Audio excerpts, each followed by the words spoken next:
Salam sejahtera, selamat malam. Kedah dan Kelantan antara negeri yang catat kemiskinan melebihi paras nasional. Aduh, selalu orang cakap tentang Sabah. Kali ini welcome to the club lah. 4 negeri yaitu Sabah, Kelantan, Sarawak dan Kedah merekodkan peratusan kemiskinan melebihi paras nasional. Tapi sabar, saya pikir Sabah tidak lama lagi akan berjaya untuk mengharungi masa-masa yang sudah berlalu itu. Tapi bagaimana dengan Kelantan dan Kedah? Adakah seperti Sabah yang sekarang ini mulai mengurak langkah? Jika Anda datang ke Sabah sekarang, Anda boleh rasa sendiri, memang ada perubahan yang berlaku di Sabah sekarang. Semua MP-MP di Sabah sekarang sudah mulai berani bersuara dan bijak. Tapi bagaimana pula di Kelantan dan di Kedah? Adakah semakin maju ataupun makin ke belakang? Susulan itu kerajaan memaklumkan akan menggerakkan usaha menoktahkan kemiskinan tegar di 4 negeri tersebut. Ini yang kita ucap terima kasih nih. Inilah kerajaan madani yang bagus, yang sebenar. Walaupun di sana penuh dengan pembangkang, tapi tidak diketepikan. Jadi harap-harap memang betul lah, dan kita yakin betul kerajaan akan menggerakkan usaha untuk menoktahkan kemiskinan tegar ini. Timbalan Menteri Ekonomi Datuk Hanifah Hajar Taib sendiri berkata, data semasa menunjukkan Sabah mencatatkan peratusan kemiskinan tertinggi 1.2%, diikuti Kelantan 0.8%, Sarawak 0.4%, dan Kedah 0.3%. Dalam usaha menoktahkan kemiskinan di seluruh negara, tumpuan diberikan kepada negeri dan wilayah yang punya peratusan kemiskinan tegar lebih tinggi melebihi paras nasional, katanya ketika sesi pertanyaan bagi jawapan lisan di Dewan Rakyat. Beliau menjawab soalan Ahmad Fadli Syari, PN Pasir Mas, yang bertanya akan negeri yang menjadi sasaran kerajaan dalam usaha mencapai sifar miskin tegar dan pelan tindakannya. Mengulas lanjut, ahli Parlimen Mukah itu berkata, kerajaan menerusi kerjasama rentas kementerian dan agensi melaksanakan program pembasmian kemiskinan tegar bertujuan meningkatkan peluang pekerjaan dalam kalangan penduduk miskin, seterusnya memperbaiki taraf hidup golongan tersebut. Terima kasihlah kepada kerajaan perpaduan sekarang ini yang memang saya sendiri dapat rasa, saya yakin bahawa akan ada perubahan di negeri, terutamanya negeri Sabah lah, kerana sekarang dasar pembangunan yang diketengahkan oleh Perdana Menteri Datuk Seri Anwar Ibrahim memang sangat hebat, sangat padu, sangat mantap. Inilah yang diharap-harap. Jadi kita terus doakan semoga kerajaan ini akan bertahan sampai semua yang di-plan, semua yang dirancang sudah jadi kenyataan. Kita doakanlah semoga semuanya oke-oke saja. Dejun Hadis, Suara Rakyat, berkibar di channel ini. Jangan lupa tekan butang subscribe, like dan share. Kita jumpa lagi. Bye-bye. Penat juga malam ini. Hujan lagi, banjir lagi. Salam sejahtera Malaysia. Dejun Hadis, Suara Rakyat, bergema di channel ini. Tuan-tuan dan puan-puan yang dihormati sekalian, ada orang buat spekulasi terbaru dan saya pun ditanyalah apa pendapat saya dengan perkara ini, yaitu kalaulah UMNO keluar daripada kerajaan, Zahid Hamidi kah jadi Perdana Menteri Malaysia yang baru? Saya kata tidak mungkin Zahid Hamidi boleh jadi Perdana Menteri yang baru. Pada pendapat saya, ini pendapat saya saja, ada manusia ini dia memang dicipta untuk bukan jadi nomor 1, tapi dia bagus jadi nomor 2. Ada manusia ini dia memang dicipta tak boleh jadi bos paling besar, tapi dia jadi bos nombor 2 yang terbaik. Jadi saya fikir Zaid Hamidi macam begitu. Zaid Hamidi, saya rasa, ini pendapat saya secara pribadi, Zaid Hamidi memang dicipta menjadi nombor 2 saja, tidak boleh jadi nombor 1. Jadi lagipun Zaid Hamidi banyak kes lah sekarang, dia banyak kes, dan walaupun ada kes-kes yang sudah dimenang semua tu kan, tapi saya fikir tidak sesuai lah, tidak sesuai untuk Zaid Hamidi jadi Perdana Menteri Malaysia, apalagi kalau dengan UMNO. Dan saya fikir kalaupun UMNO masuk ataupun keluar daripada kerajaan, lepas tu kerajaan ini tumbang, lepas tu nanti bergabunglah UMNO, PAS dan Bersatu untuk jadi kerajaan bersama dengan parti-parti yang lain, termasuk daripada Bebas dan sebagainya, saya tidak fikir UMNO patut jadi kerajaan atau jadi Perdana Menteri. Kenapa? Kerana jumlah MP UMNO tu jauh lebih sikit dibandingkan dengan MP-MP daripada parti yang lain. Jadi kalaupun betul-betul berlaku seperti itu, tidak sesuai lah untuk daripada UMNO yang jadi Perdana Menteri. Mungkin daripada parti lain. Yang peliknya dulu juga berlaku, sudah berlaku pun. UMNO parti yang kecil, tapi Perdana Menterinya dari UMNO, Ismail Sabri Yaakob. Jadi tidak juga mustahil. Tapi untuk Zahid jadi Perdana Menteri, saya fikir kurang sesuai. Apapun pendapat masing-masing, ada masing-masing pendapat. Dan kalau Zahid jadi Perdana Menteri, pasti parti-parti yang bergabung dengan diorang ini akan jadi tidak juga stabil lah, sebab akan ada ahli-ahli dalam parti, MP-MP dalam parti yang bergabung tidak puas hati, pada akhirnya akan menyebabkan ketidakstabilan berlaku sekali lagi. Jadi tuan-tuan dan puan-puan yang dihormati sekalian, minta maaf lah pada Zaid Hamidi, sebab pada pendapat saya Zaid Hamidi tidak boleh jadi Perdana Menteri. Bukan tidak layak, tapi mungkin dia dicipta bukan untuk jadi Perdana Menteri lah. Mungkin dia dicipta untuk jadi timbalan Perdana Menteri saja sampai bila-bila. Mungkin kalau UMNO jadi kuat semula pun bukan Zahid jadi Perdana Menteri. Mungkin ada orang lain. Kita tunggu saja apa yang akan datang. Denyut nadi Suara Rakyat bergema di channel ini. Bye-bye.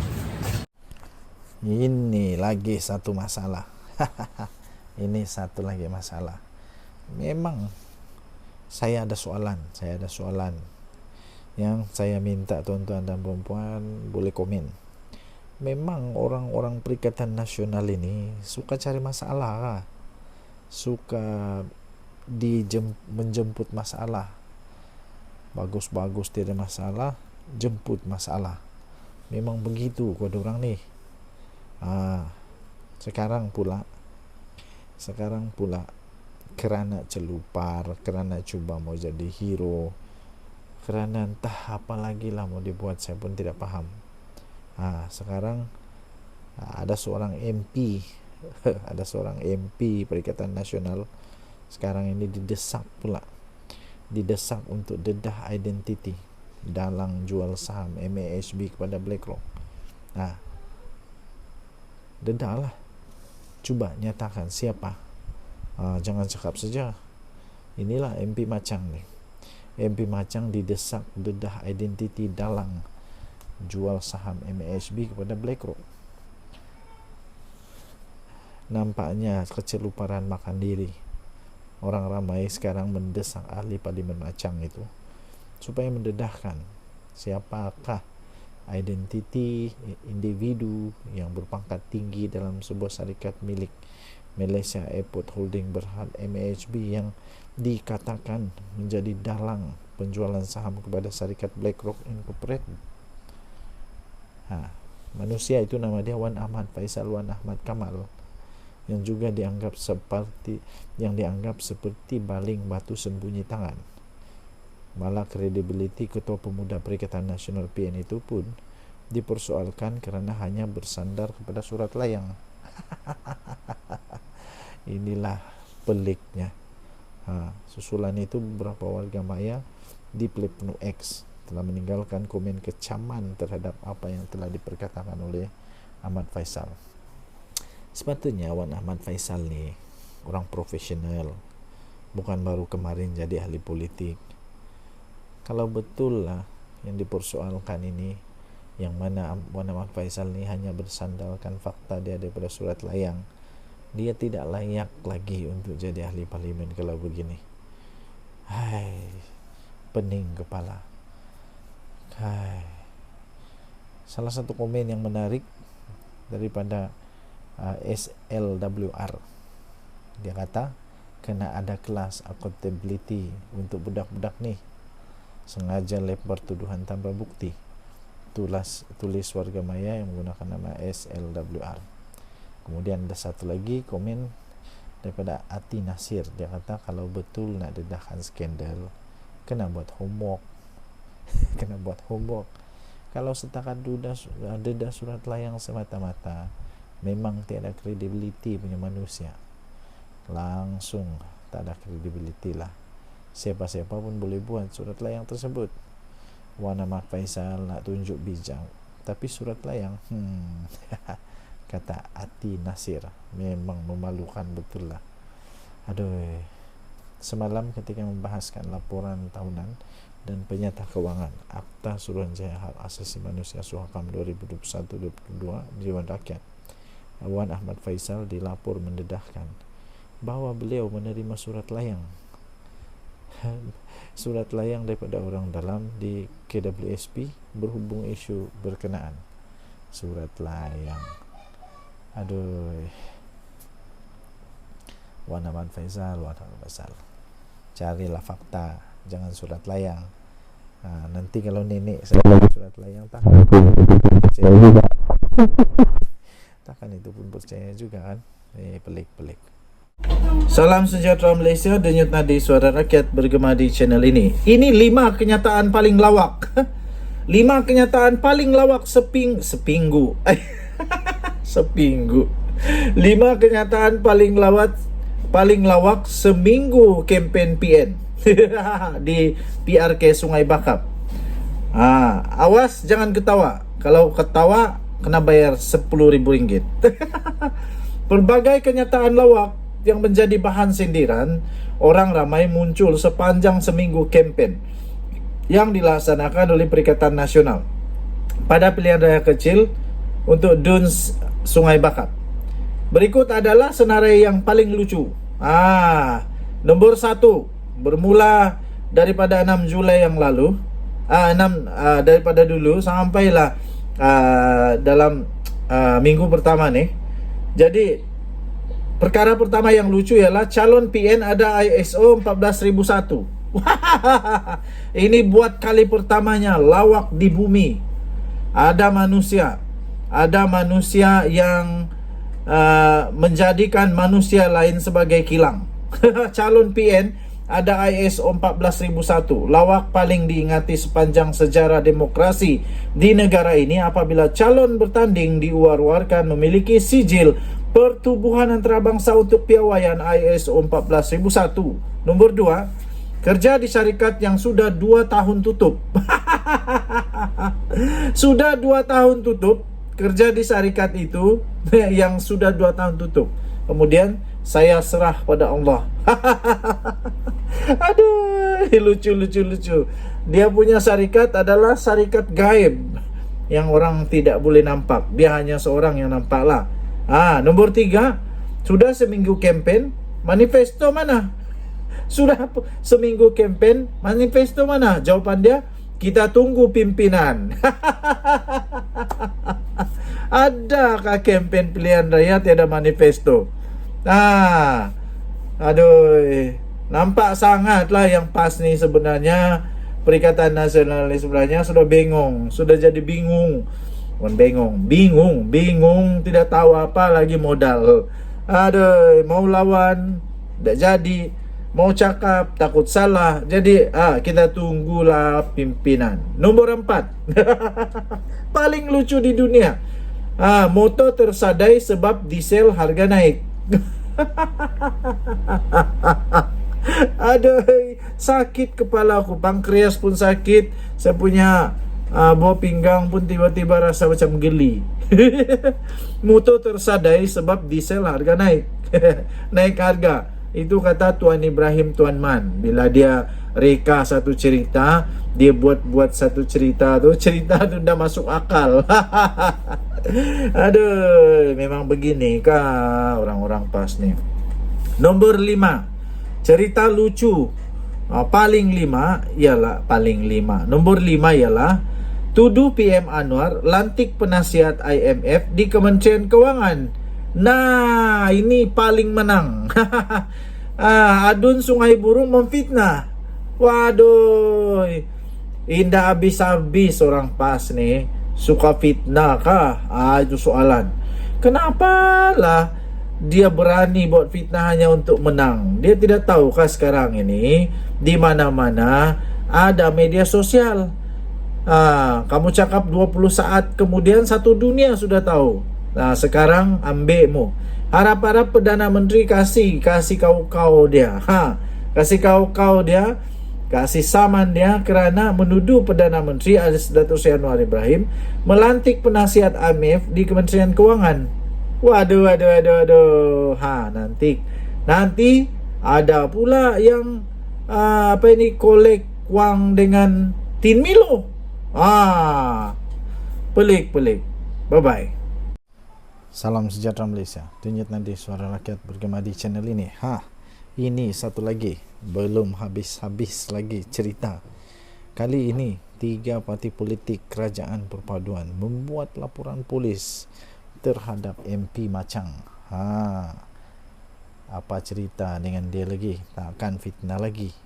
Wakil daripada 3 parti politik dalam kerajaan perpaduan dan wakil daripada Jawatan Kuasa Pembangunan dan Keselamatan Kampung Persekutuan atau JPKKP Parlimen Machang telah tampil membuat laporan polis terhadap ahli Parlimen Machang daripada Bersatu, iaitu Wan Ahmad Faisal, Wan Ahmad Kamal pada hari ini.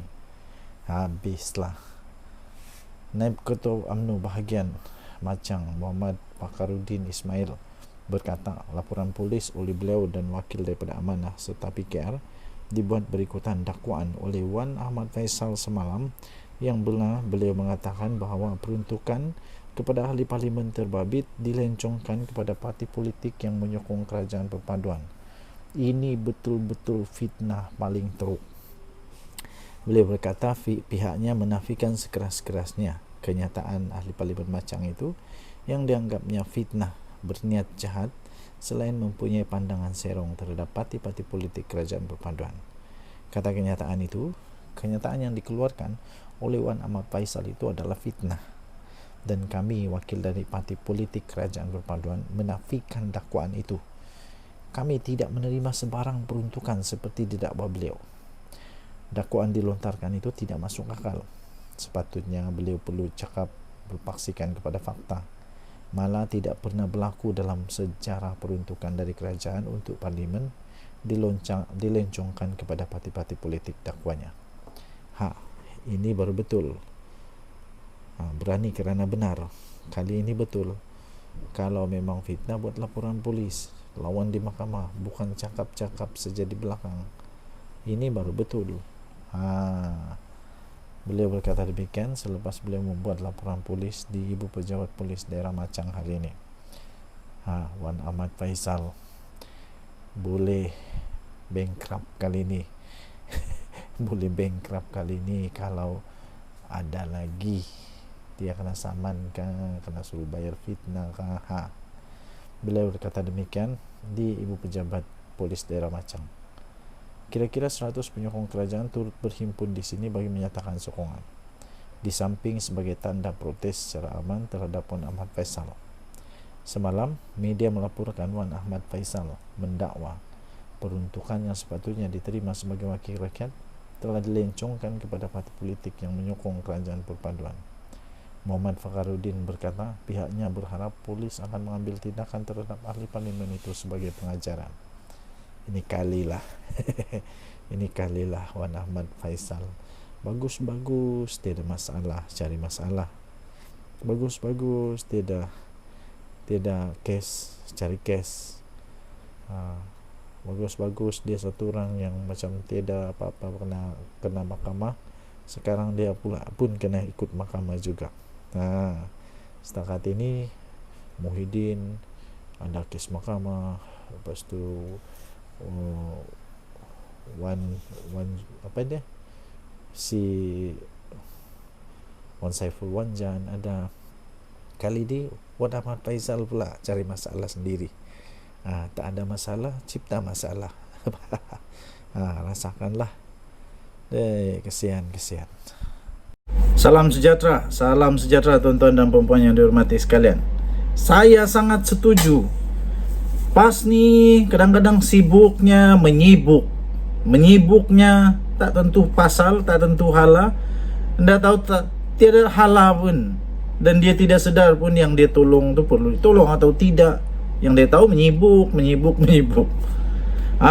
Betul apa yang kata daripada Puan Zarkashi ni. Dia kata lebih baik bantu bersatu. Lebih baik PAS bantulah bersatu. Yang sekarang nyawa-nyawa ikan. Tahu tak? PAS tahu tak? Sedar tak? Sebenarnya yang nyawa-nyawa ikan ni sekarang ini adalah bersatu. Sudah 6 MP dia keluar, tahu, satu adun. Jadi yang mau dibantu itu PAS, bukan BN, bukan UMNO. Tidak ada MP UMNO yang keluar. Malah dikatakan UMNO sekarang makin kuat. Yang bersatu sekarang nih yang makin hancur, tahu. Jadi PAS, janganlah TGG konon mau tolong UMNO. Lebih baiklah tolong bersatu. Yang sekarang ini nyawa-nyawa ikan. Ahli MKT UMNO itu menyarankan PAS menolonglah sekutunya dalam Perikatan Nasional berbanding cuba menyelamatkan UMNO. Kenapa? PAS sudah tidak berminat dengan bersatu kah? Kenapa? PAS sudah puas dengan bersatu, sekarang mau main kolam lain pula. Aduh, jangan buat macam tu. Nanti lama-lama kena cop parti kolam. Nanti kena cop parti kolam. Kejap dengan bersatu, kejap dengan UMNO, kejap dengan DAP, kejap lepas tu buat lupa pula pernah berkawan dengan DAP. Aduh hai. Ahli Majlis Kerja Tertinggi UMNO Puan Zarkashi menasihatkan dan menyarankan rekan sekutunya PAS itu membantu rekan sekutunya. Rekan sekutu PAS maksud saya. Rekan sekutu PAS yang dibantu bukan UMNO. UMNO tidak perlu diselamat. Dia sudah dalam kerajaan, cukup kuat, sudah tahu, cukup kuat. Dan semakin kuat. Yang sekarang makin berkecai ini bersatu. Pemimpinnya banyak rasuah, anak-anak pemimpinnya, keluarga kerabat pemimpinnya banyak yang kena siasat dengan rasuah, macam-macam. Muhyiddin sendiri pun dalam masalah, Wan Saiful Wanjan dalam masalah, Hamzah Zainuddin punya anak dalam masalah, banyak lagi yang dalam masalah. Jadi tuan-tuan dan puan-puan, ini respon Puan Zarkashi kepada ajakan daripada Ketua Penerangan PAS Ahmad Fadli Syari agar ahli UMNO menyokong PN, termasuk pada PRK Sungai Bakap. Ahli PAS baguslah sokong PHBN.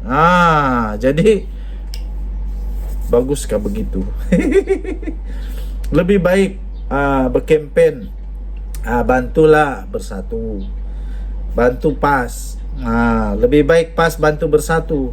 Yang tinggal nyawa-nyawa ikan, baru PAS tahu mereka memikul biawak hidup, yaitu bersatu yang menyusahkan katanya. Baru PAS tahu yang mereka pikul itu biawak hidup yang menyusahkan, kata Puan Zarkashi. Anda setuju kah kalau bersatu ini sebenarnya biawak hidup yang menyusahkan? Aduh, kesian kepada PAS. Kalau memang betul, kesian PAS. Oke, jadi tidak payah panjang-panjang saya cakap. Betul, tidak payah sibuk dengan parti orang, tidak payah sibuk dengan Pakatan Harapan Barisan Nasional, tidak payah sibuk selamatkanlah kononlah, tapi sibuklah dengan bersatu yang semakin hancur itu. Denyut Nadi Suara Rakyat bergema di channel ini. Bye bye.